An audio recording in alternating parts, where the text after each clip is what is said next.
In the name of Almighty Allah, who is the most merciful and the most compassionate, who is the creator of the creatures, who is the king of the kings. Hello dear students, I hope you're all doing well, safe and sound. Welcome to our new lesson.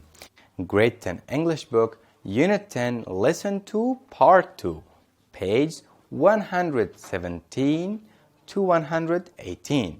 برام یاد خداوند بخشاینده و مهربان. السلام علیکم شاگرد عزیز. خدا کنه خوب، جور، صحت و سلامت باشین. خوش آمدین به درس جدید ما و شما. کتاب انگلیسی صنف دهم، فصل دهم، درس دوم، بخش دوم، صفحات 117 و 118 کتابتان. So, dear students, before we start our new lesson, let's review what you have studied in the previous lesson. شاگردان نهایت عزیز، قبل از اینکه بریم و درس جدید خود آغاز کنیم، چه خوب است که یک مرور کوتاهی داشته باشیم به درس گذشته خود. In the previous lesson, dear students, we have studied one section, and that section was grammar. شاگردان نهایت عزیز، ما و شما در درس گذشته یک بخش را آموختیم و بخش چی بود؟ دستور زبان بود که واقعا یک درس جالب و دلچسب ما و شما مورد مطالعه قرار دادیم. gerund یا اسم مصدر، درست؟ The ing form of a word which functions as a noun, or the ing form of a verb which functions as a noun is called gerund. شکل ing یعنی فعل همراه با ing که چی من حیث چی عمل کنه، یعنی من حیث چی بر ما و شما معنا بده؟ من حیث noun یا اسم. به چی میگن؟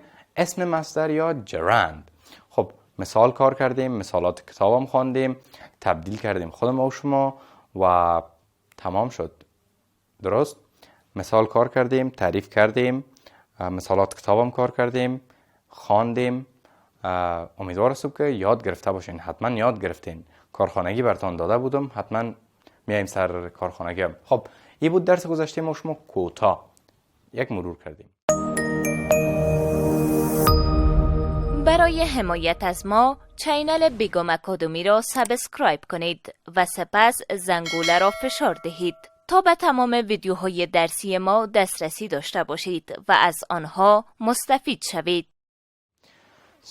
بیاین که ببینیم در درس امروز قرار است کدام موارد ما شما میخوانیم. Dear students, in today's lesson we will study one section and that section is grammar also. شاگردان نهایت عزیز، به ادامه درس گذشته خود ما شما قرار است در درس امروز یک بخش را بیاموزیم و او بخش بازم چی است؟ بخش دستور زبان است که ما شما میخوانیم و یاد میگیریم. شاگردان نهایت عزیز، کارخانگی داده بودم بر شما، درست؟ گفته بودم 3 جمله بر اسم مصدر یا gerund نوشته کنین. حتما انجام دادین، درست؟ قیس عزیز، نه قیس، تو چی میکنی؟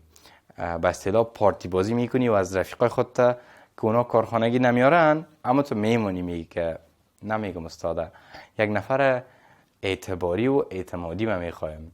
خب خیر، تا اون نفر پیدا شه خودم میایم باز جمع میکنم از همه گیره.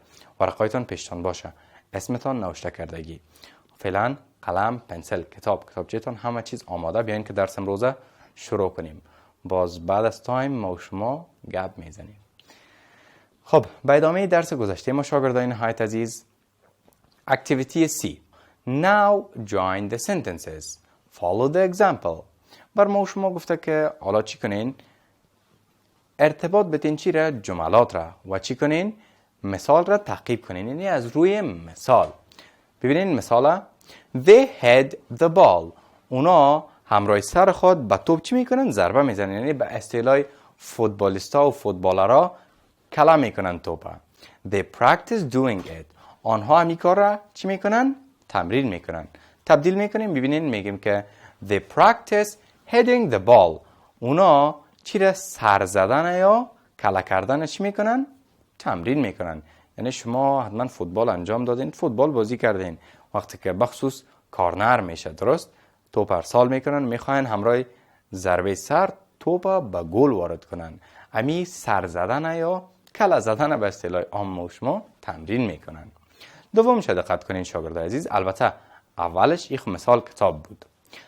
I have meal with my friends. I enjoy it. تبدیل میکنیم، میگیم که I enjoy having meal with my friends. درست؟ ما یعنی از غذا خوردن همراه کی؟ همراه دوستایم لذت میبرم. I enjoy having meal یعنی زمان که همراه اونا ما غذا میخورم لذت میبرم. دومش دقت کنین. He goes jogging every day. He looks forward to it. قبل از اینکه مثال تبدیل کنیم جاگینگ شما دیگه حتما میفهمین. اما آهسته آهسته دویدن. درست؟ یکی ما شما تیز رفتن داریم، یکی عادی قدم زدن داریم، یکی به سرعت رفتن، یکی به اصطلاح عام ورزشکارا چی هست؟ گرمکاری. هم تا آهسته آهسته میدوند. درست؟ صبح وقت اگر شما بیرون برآمده باشین دیده باشین چی میکنه؟ بسیاری از کسا اول هم تو گرمکاری میکنه و در روی سرک ها و تپه ها میدوند. درست؟ اول چی میکنن؟ جاگینگ. چی میکنن؟ کم کم گرمکاری میکنن. بعد از او میدوند. خب جاگینگ یعنی آهسته آهسته دویدن. آهسته آهسته، نه به اندازه اقدر سلوک تیز کس را میره، نه قدرم تیز کس بدوه، یعنی در وسط. خب مثالات تبدیل میکنیم. He looks forward to going to jogging every day. او بچه میخواد که چی کنه؟ هر روز صبح کجا بره؟ بر دوش بره و چی کنه؟ دوش کنه. مثال سوم دقت کنین شاگردای نهایت عزیز. My sister has done her homework. She has finished it. خواهر ما چی کرد؟ کارخانه خود تمام کرد. او تمام کارخانه خود تمام کرده. دقت کنین تبدیل میکنیم. My sister finished doing her homework. خواهر ما انجام کارخانگی خود را تکمیل کرده. یعنی کارخانگی دیگه برش باقی نمانده. مثال چهارم دقت کنین. جمله چهارم. I read books. I like them. ما کتاب میخوانم. درست؟ ما کتاب خواندن دوست دارم. نوشته میکنیم I like reading books. ما کتاب خواندن دوست دارم. مثال پنجم دقت کنین. She studies geography a lot. او دختر جغرافیا را یا علم جغرافیا را چی داره؟ بسیار خوش داره. She likes it. دوست داره او را. نوشته میکنیم تبدیل میکنیم. She likes studying geography a lot.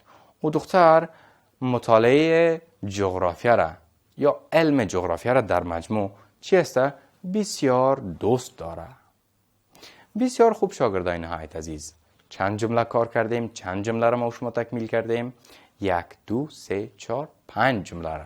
5 جمله بود شاگرد عزیز. یک جمله را خود کتاب بر ما شما تبدیل کرده بود. 5 دیگه ما شما تبدیل کردیم. یا چی کردیم؟ به اصطلاح ارتباط دادیم. خب این 5 جمله بود.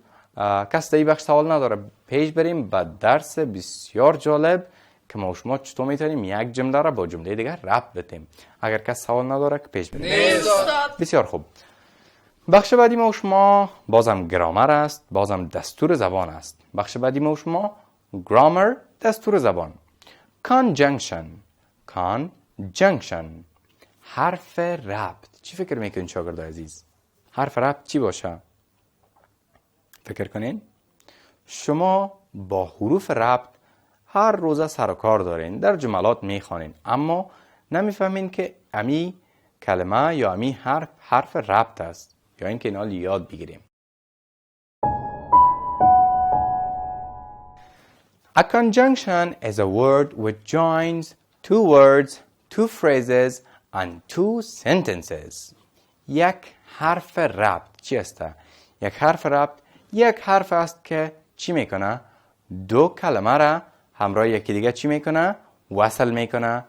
دو phrases، دو عبارات. تلفن از کی است؟ امیر پخش کنی بچه ها. در صنف چند دفعه گفتم که تلفن نیارین دیگه. دقت کنین شاگرد عزیز. conjunction یا حرف ربط چی است؟ یک حرف است که دو کلمه را، دو عبارات و یا هم دو جمله را چی میکنه؟ که یکی دیگه وصل میکنه.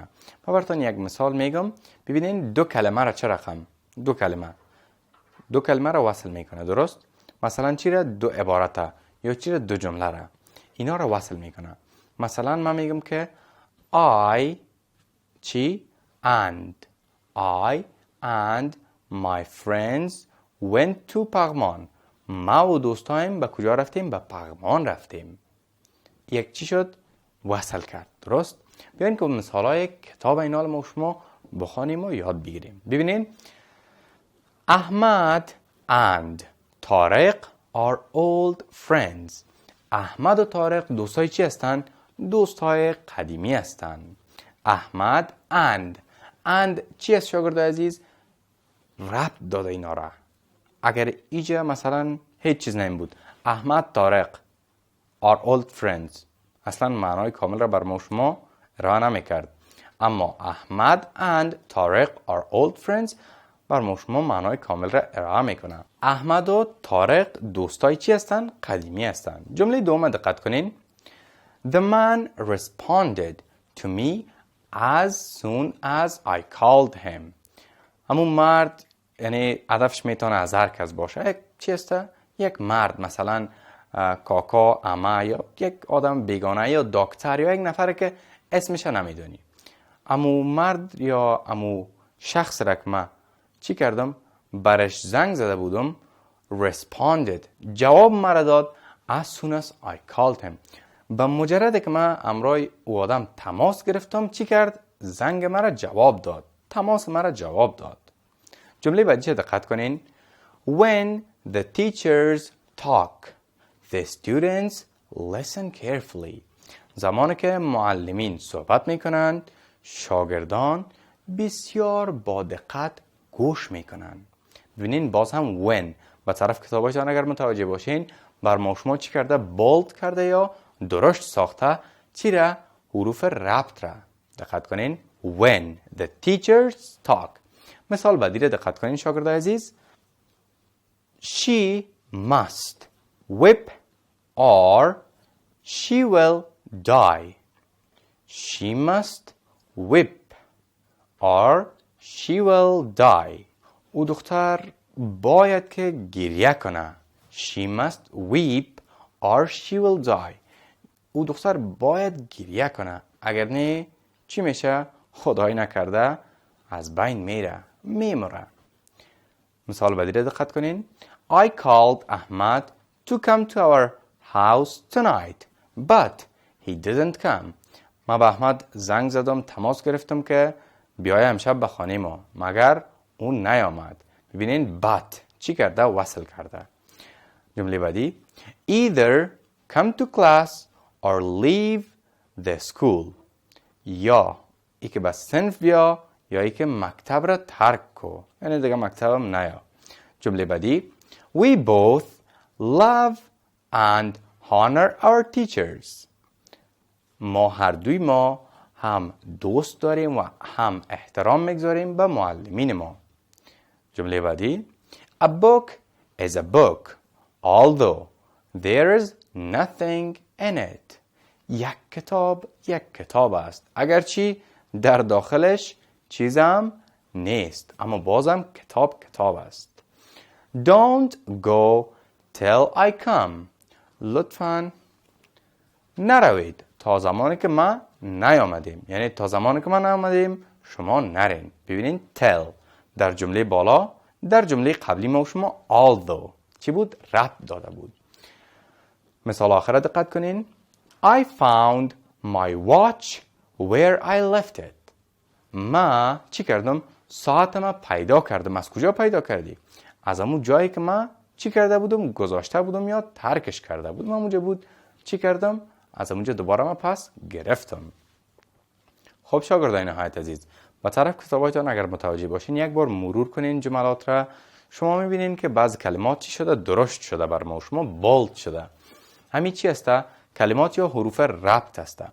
شاگردان نهایت عزیز، کسی بخش سوال نداره؟ بریم در درس امروز خود جمع‌بندی کنیم. بسیار خوب شاگردان نهایت عزیز، ما شما در درس امروز یک بخش را آموختیم و او بخش دستور زبان بود. بریم به طرف کارهای خانگی. نوشته کنین homework، کار خانگی. Join the following sentences. Join the following sentences. جملات زیل را چی کنین؟ ارتباط بتین. We were friends, not close friends. We were friends, not close friends. این چی میکنین؟ با استفاده از کانجنکشن یا حروف ربط اینا را ربط میتین. و یک جمله دیگه هم. We played football. We won the match. We played football. We won the match. بازم از چی استفاده میکنین؟ از کانجنکشن یا حروف ربط. خب شاگردان نهایت عزیز، ای بود درس امروز ما و شما. امیدوار هستم درس امروز یاد گرفته باشین.